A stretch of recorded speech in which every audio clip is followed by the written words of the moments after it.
Salam, hər vaxtınız xeyir.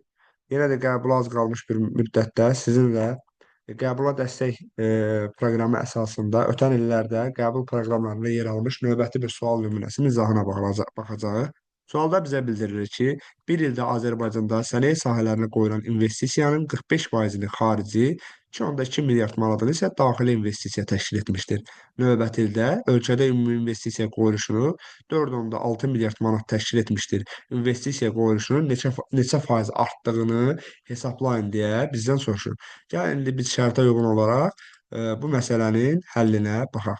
Ümumi investisiyanı biz 100% də ifadə etsək, məsələnin şərtinə daha rahat çatmış olaraq. Və məsələnin şərtində bizə bildirilir ki, qoyulmuş investisiyanın 55%-i xarici bazarın payına, yəni xarici investisiyanın payına düşür. Və xarici investisiyanın payına düşən faiz nisbətini bildiyimiz üçün 100-dən 55%-ə çıxdıqda 45%lik bir göstəricini əldə edirik. Bu 45% isə bizə bildirir ki, yəni geri qalan 45% hissəsi daxili investisiyanı, yəni burada gördüyünüz 2,2 milyardlıq daxili investisiyanı bizə ifadə etmiş olur. Onda biz öz növbəsində bu 45%-ə 45%-ə uyğun olaraq 2,2 miljardı qarşısından qeyd etsək, 2,2 miljardı qarşısından qeyd etsək və 100% hissəyə 100% hissəyə X kimi işarətləsək və hesablayıb bu X-in də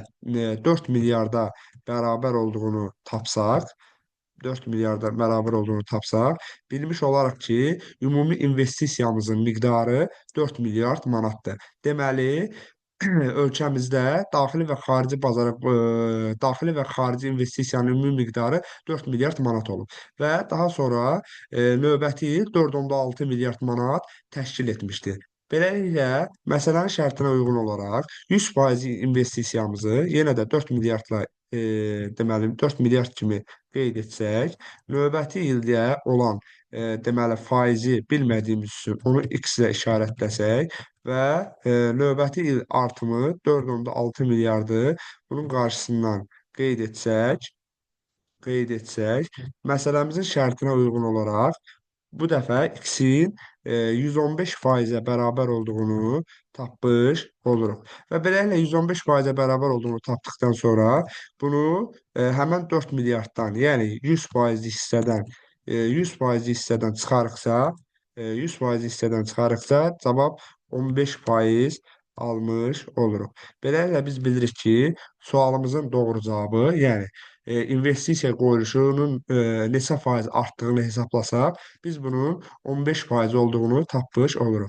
Beləliklə sualımızın doğru cavabı B variantı 15%-dir.